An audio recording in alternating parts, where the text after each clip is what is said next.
तीर्थंकर प्रथम आदिनाथ भगवान का हम निर्माण महोत्सव मनाने जा रहे हैं। 4 पंक्तियाँ उनके संबंध में आप सभी लोग सुनेंगे। मेरे बोलने के बाद आप सभी लोग बोलने का प्रयास करेंगे।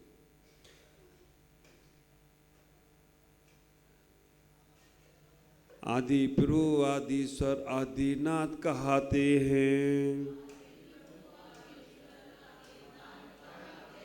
असीम असी का ज्ञान दे प्रजा पालक बन जाते हैं। कुरीतियों को ध्वस्त कर धर्म ध्वजा फहराते हैं। ऐसे श्री आदिनाथ को हम सब शीश झुकाते हैं। नगर अयोध्या जन्म लिया कैलाशपुरी से मुक्ति गमन। नाविराय के पुत्र कहाए मां मरुदेवी के सुनंदन।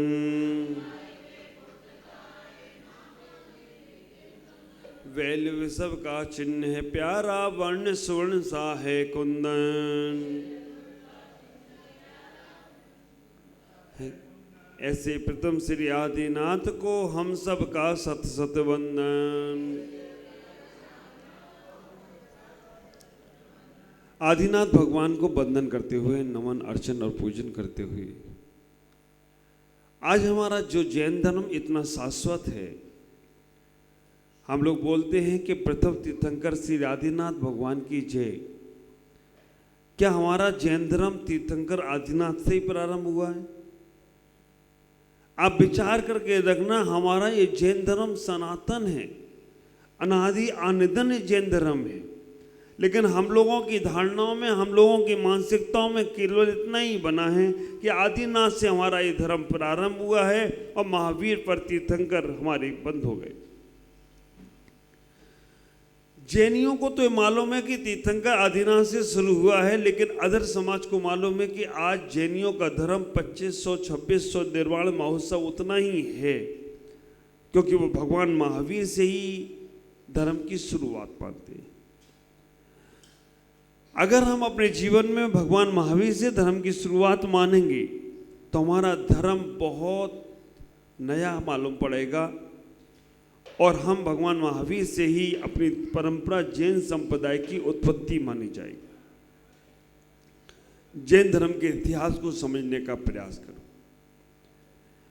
जैन धर्म जो है अनादि अनिदन धर्म है। जैन संप्रदाय बन गया। मूल में 2 ही पहले धर्म होते थे, एक सम्मित का धर्म और एक मिथ्यात का धर्म। सम्मित और मिथ्यात के धर्म में अंतर क्या होता था? मुझसे किसी ने पूछा कि भगवान जैन धर्म पुराना है या सनातन धर्म पुराना है। मंदसौर में मैं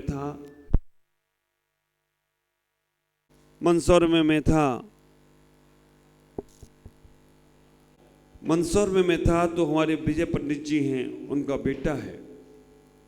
उसने मुझसे पूछ लिया कि महाराज शाश्वत धर्म कौन सा है? आप विचार करके रखना, मैंने एक ही बात कही कि पहले धर्म अगर देखा जाए तो 2 ही धर्म थे, एक सम्मित का धर्म और एक मिथ्यात का धर्म। सम्मित और मिथ्यात के धर्म में अंतर, हमारे तीर्थंकर देवादिदेव अरहंत और सिद्ध भगवान जो अनादि काल से आ रहे हैं, पंच परमेष्ठी जो अनादि काल से हैं, इनको जो देवादिदेव के रूप में मानता है वो सम्मित दृष्टि हो जाता है, और इनको जो कुल देवता के रूप में मानता है वो मिथ्या दृष्टि हो जाता है। मानता इन्हीं भगवान को है। विचार करके रखना, तीर्थंकर आदिनाथ के पहले जैन धर्म को एक बार समझने का प्रयास करें। जैन धर्म अनादि शाश्वत धर्म है।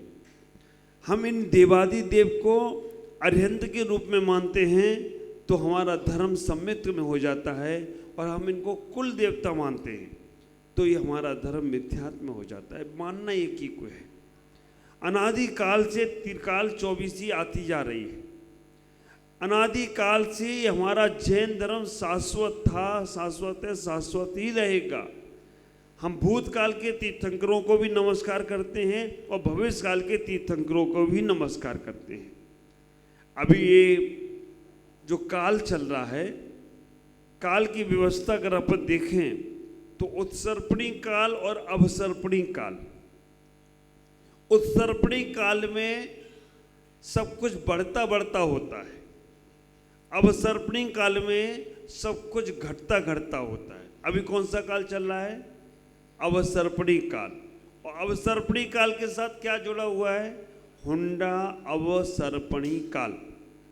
और जो हुंडा अवसर्पणी काल जुड़ा हुआ है तो इसमें बहुत सारी घटनाएं ऐसी घट गई जो घटना नहीं चाहिए थी। कौन कौन सी घटनाएं? भरत चक्रवर्ती का मान भंग होना। आप विचार करके रखना, बहुत सी बार हम सोचते हैं कि भरत चक्रवर्ती के जीवन में ऐसा क्यों हुआ, भरत चक्रवर्ती के भाइयों ने ही उन्हें नमस्कार नहीं किया, बाहुली उन्हें नमस्कार नहीं करते हैं। भरत चक्रवर्ती के और जो पुत्र आदिनाथ के थे, भरत चक्रवर्ती के भाई, वो नमस्कार नहीं करने की वजह से वो दीक्षा भी ले लेते। ये अनादि से चला आ रहा है। आप विचार करके रखना, ये हुआ क्यों? हुंडा अवसर्पणी काल का दोष इसके कारण से हुआ। ये अनादि काल से हमारा धर्म जो चल रहा है, कई काल व्यतीत होने के बाद एक बार हुंडा अवसर्पणी काल आता है, कई काल व्यतीत होने के बाद। और ये जो अभी काल चल रहा है अवसर्पणी काल है, इसमें हुंडा अवसर्पणी काल है। बहुत सारे तीर्थंकर को बेटियां नहीं होती हैं, इस काल में तीर्थंकर को बेटी भी हो गई। 6 कालों का एक काल होता है, कल्प काल होता है।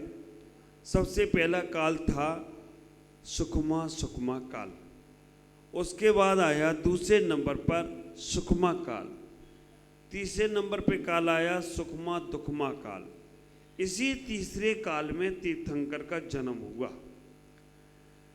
होता नहीं है, भोग भूमियों में तीर्थंकर के जन्म होते नहीं हैं। पहले काल में उत्तम भोग भूमि, दूसरे काल में मध्यम भोग भूमि, तीसरे काल में जगन भोग भूमि, कर्म भूमि में तीर्थंकरों के जन्म होते हैं। तो विचार करके रखना, तीसरे काल में भोग भूमि में ही तीर्थंकर आदिनाथ का जन्म हुआ। ये हुंडा अवसर्पणी काल का दोष था, इसलिए हुआ। तीसरे काल में ही जन्म लिया और तीसरे काल में ही मोक्ष चले गए। तीर्थंकर आदिनाथ भगवान का जन्म कहाँ हुआ था? सबको मालूम है। ये अयोध्या जो है हमारे तीर्थंकरों की जन्मभूमि की शाश्वत भूमि है। केवल तीर्थंकर आदिनाथ भगवान का ही नहीं, हमारे 24 तीर्थंकरों का अनादि काल से जो होता आ रहा है जन्म, और अनादि काल तक होता रहेगा, अयोध्या में ही होना चाहिए, एक ही जन्मभूमि। लेकिन अभी पंचम काल के कारण से, अभी पंचम काल नहीं, अभी हुंडा अवसर्पणी काल के कारण से हमारे तीर्थंकरों ने अलग अलग जन्म लिया। अयोध्या में 5 तीर्थंकर जन्म लेते हैं, हस्तिनापुर में 3 तीर्थंकर जन्म लेते हैं, बनारस में 3 तीर्थंकर जन्म ले लेते हैं। आपस में उत्तर प्रदेश में ही अधिकांश तीर्थंकरों के जन्म हुए। 2 तीर्थंकरों का जन्म विदेश में हुआ, मल्लीनाथ और नमीनाथ का, मिथिलापुरी नेपाल में। पहले वो भारत में ही था, लेकिन अब बदलते बदलते तो पता नहीं कहाँ से कहाँ तक पहुँच गए। तो विचार करके रखना, तृतीय काल में जन्म हुआ तीर्थंकर आदिनाथ भगवान का, अयोध्या में जन्म हुआ। और अयोध्या में जन्म लेने के बाद उनने अपने कल्प काल को व्यतीत करना शुरू किया। 84 लाख पूर्व की जिनकी आयु थी, 83 लाख वर्ष तक वो घर में रहे। 500 धनुष का जिनका शरीर था, पिता नावीराय, माता मरुदेवी। विचार करना, तृतीय काल के अंदर 14 कुलकर होते हैं। 14 कुलकर ही पहले भोग भूमि होती हैं, जो हमारे सारे भोग भूमियों में कल्प वृक्ष होते हैं, 10 प्रकार के कल्प वृक्षों में सारे के सारे जो भी आवश्यकताएं की चीजें होती हैं वो हमें भोग भूमि के कल्प वृक्ष से मिलना प्रारंभ हो जाती है। वस्त्रांग नाम के वृक्षों से वस्त्र मिलते हैं, आभूषणांग नाम के वृक्षों से आभूषण मिलते हैं, वास्तु अंग वृक्षों से हमें घर मकान मिलते हैं, भोजनांग नाम के वृक्षों से हमें भोजन मिलता है।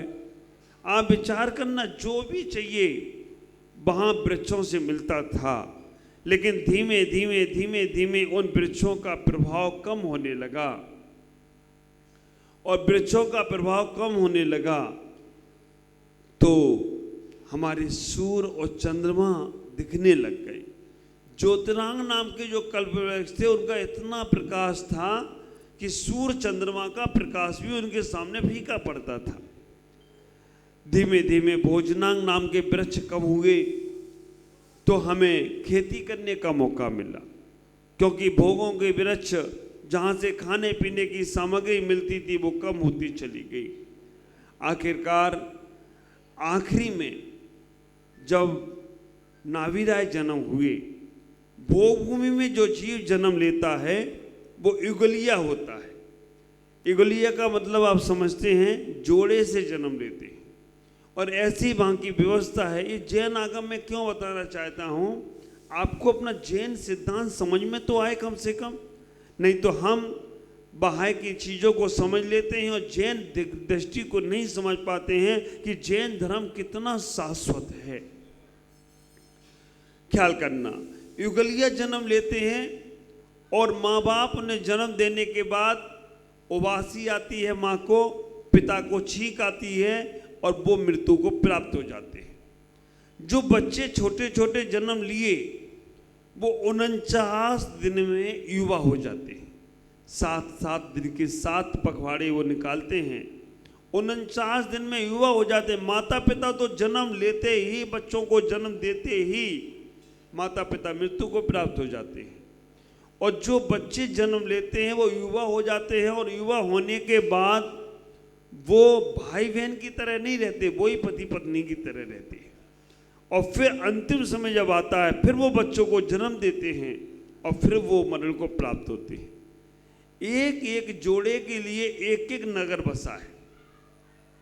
ख्याल करना, जैसे हम लोग यहाँ रहते हैं वैसे नहीं, उनका एक जोड़ा जो से रहता है, भाई बहन का कहो या पति पत्नी का कहो। और आप विचार करके रखना, भोग भूमि के में जैसे भाई बहन कहते हैं, आज भी ये व्यवस्था संबंध के रूप में नहीं, शब्दों के रूप में गुजरात में है। गुजरात में स्त्रियों को क्या बोला करते हैं? हीरा बहन। पतियों को क्या बोलते हैं? पटेल भाई। पत्नी भी बोलेगी तो भाई बोलेगी, और पति भी बोलेगा पत्नी को तो बहन बोलेगा। आप विचार करके रखना, ये भाई बहन जो बोला जाता है आज भी गुजरात में चल रहा हो। गुजरात भूमि जैसा ही है, वहाँ पर लोग खाने पीने के बड़े शौकीन हैं, वहाँ पर खूब खाते रहते हैं। हमारे मोदी जी भी गुजरात के ही हैं, भाई बहन वाला रिश्ता निभा रहे हैं वो भी। आप विचार करके रखना, तो ये व्यवस्था हमारे भोग भूमि की व्यवस्था थी। अब शारदा बहन से उनका बहन की रिश्ता हो गया, अब तो क्या का शादी संबंध खत्म हो गया। लेकिन ये जब व्यवस्था नाभि, और आप आश्चर्य करेंगे, पहले बच्चों का जन्म होता था वो माँ बाप मरण को प्राप्त हो जाते थे। धीमे धीमे वो बच्चों को जन्म देने के बाद बच्चों का चेहरा देख के मरण को प्राप्त हुए, ऐसे कुलकर हुए। फिर धीमे धीमे बच्चों के चेहरा देखकर मरण को प्राप्त होते थे। नाभि राय महाराज जो कुलकर थे, उन्होंने नाभि काटना सिखाया। माँ से बच्चे का जब जन्म होता है नाभि से जुड़ा होता है, तो नाभि काटना सिखाया, इसलिए वो नाभि राय हो गए। आदिनाथ का जन्म हुआ। आदिनाथ भगवान के जन्म के पंचकल्याणक में आप देखते हैं क्या क्या वैभव हुआ। आदिनाथ जब बड़े हुए, विचार करके रखना, जब आदिनाथ बड़े हुए, युवा अवस्था में थे, उस वक्त तक सारे कल्पवृक्ष समाप्त हो गए। अब जो प्रजा थी उनको खाने पीने को व्यवस्था नहीं थी।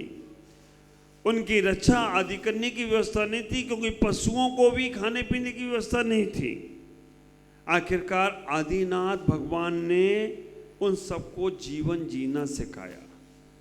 आज संसार में जितना कुछ भी वैभव व्यापार चल रहा है, सब आदिनाथ की कृपा है। असी मसी कृषि शिल्प कला वाणिज्य, ये 6 चीजें 6 क्रियाएं हमारे तीर्थंकर आदिनाथ भगवान ने सिखाई। आज संसार में जो भी व्यापार और बिजनेस होते हैं, ये सब हमारे तीर्थंकर आदिनाथ भगवान ने सिखाया। असी का मतलब है तलवार चलाना, मसी का मतलब है लेखन करना, कृषि का मतलब है खेती करना, असी मसी कृषि शिल्प, शिल्प का मतलब है मूर्ति बनाना, कला का मतलब है चित्र आदि बनाना, और वाणिज्य का मतलब है व्यापार करना। इन 6 से हटकर अब नया बताओ क्या बचा? आप विचार करके रखना, ये 6 से हटकर कुछ भी नहीं बचा। और आदिनाथ ने जो संदेश दिया था वो आपको मालूम है, ऋषि बनो या कृषि करो, 2 ही संदेश थे।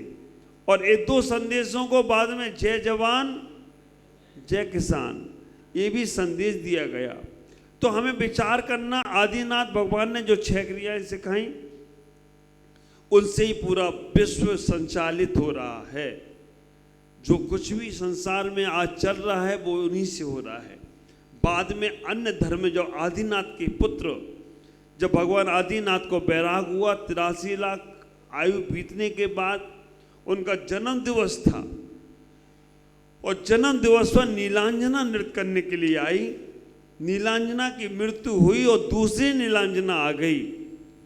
उस वक्त आदिनाथ ने पहचान लिया कि ये नीलांजना वो नहीं है जो हमारे सामने नृत्य कर रही थी। उन्हें वैराग हुआ। आदिनाथ को जब वैराग होने लगा, उस वक्त आदिनाथ भगवान 6 कर्तव्य क्रियाओं को बताने के बाद मोक्ष की ओर जाने लगे। वैराग लिया। 83 लाख पूर्व होने के बाद आपको मालूम है, एक उन्होंने 6 महीने का उपवास लिया। 6 महीने के उपवास के बाद आहारचर्या पे निकले। तो आहार 6 महीने उन्हें नहीं मिला, क्योंकि उनने कभी पशु के मुख पर मुस्का बांधने का उपदेश दिया था। 6 महीने के अंतराय के बाद उनका आहार राजा श्रीसेन राजा के घर में हस्तिनापुर में जाके आहार हुआ। कैलाश पर्वत से वो मोक्ष गए, जिसको आज बद्रीनाथ के नाम से भी जानते हैं। मैं वहाँ पर होकर आया हूँ। मैं आपसे इतना ही कहूँगा, आज आदिनाथ के मोक्ष कल्याण के दिन हम सब यही भावना भाएं, हे भगवान, ये मेरा शाश्वत धर्म शाश्वत ही बना रहे। जब भी आप कभी मंदिर आदि जाते हैं, आपसे पूछा जाए या अदर कोई पूछे कि तुम्हारा धर्म महावीर से चालू है, तो एक ही बात कहना, नहीं, हमारा धर्म आदिनाथ से प्रारंभ हुआ है और आगे शाश्वत चलता रहेगा। हमारे तीर्थंकर आदिनाथ को ऋग्वेद में 8वां अवतार माना है। आदि आदि हर चीज़ें उन्होंने बताने का प्रयास किया है। तो इसलिए आज अपन सभी लोग मिलकर आदिनाथ भगवान का मोक्ष कल्याणक मना रहे हैं, और आज यही भावना भाएंगे, जो आदिनाथ भगवान की संस्कृति रही है वो शाश्वत संस्कृति हमारे जीवन में बनी रहे, हमारा मोक्ष आगे जरूर प्राप्त हो। और एक आप आश्चर्य करेंगे, आदिनाथ के खानदान में जितने हुए सब मोक्ष गए। भरत चक्रवर्ती सबसे पहले मोक्ष जाने वाले, अनंत वीर, बाहुबली, भरत, 100 बेटे नाती पोते सब मोक्ष चले गए। एक रह गए थे मारीची, जिन्होंने मारीची ने अंतिम तीर्थंकर महावीर बनकर मोक्ष को प्राप्त किया। कोई भी तीर्थंकर के पूरे खानदान के लोगों ने मोक्ष नहीं प्राप्त किया, पता नहीं किया भी होगा, लेकिन उल्लेख केवल तीर्थंकर आदिनाथ का आता है कि मरु देवी भी, नावी राय भी, सबने दीक्षा लेकर अपना कल्याण किया। तो ख्याल करना, ऐसा पुण्य सौभाग्य अगर मिलता है तो जरूर आज विद्यासागर जी के संग में सारे भाइयों ने दीक्षा ले ली। आप विचार करना, एक रह गए थे महावीर भाई, उन्होंने भी आचार्य के साथ जाने के पहले उन्होंने भी दीक्षा ले ली, और दोनों बहनें अभी भी ब्रह्मचारिणियाँ हैं उनकी। मोक्ष हमारे माता पिता ने दीक्षा ले ली। कभी कभी ऐसे पुण्य उदय आते हैं, तो आज तुम सबका पुण्य है देरगांव वालों का कि आदिनाथ भगवान का मोक्ष कल्याणक मनाने का सौभाग्य मिल रहा है, और इतने सारे संतों के भगवंतों के सानिध्य में मिल रहा है। इससे बड़ा पुण्य और कुछ भी नहीं होगा। आप हमेशा इतना ही भाव रखें कि हमारे जीवन में भी मोक्ष की भूमिका बनती रहे, जिससे हमारा कल्याण शाश्वत हो। आज इतना ही। ओम नमः जय गुरुदेव। चलेंगे।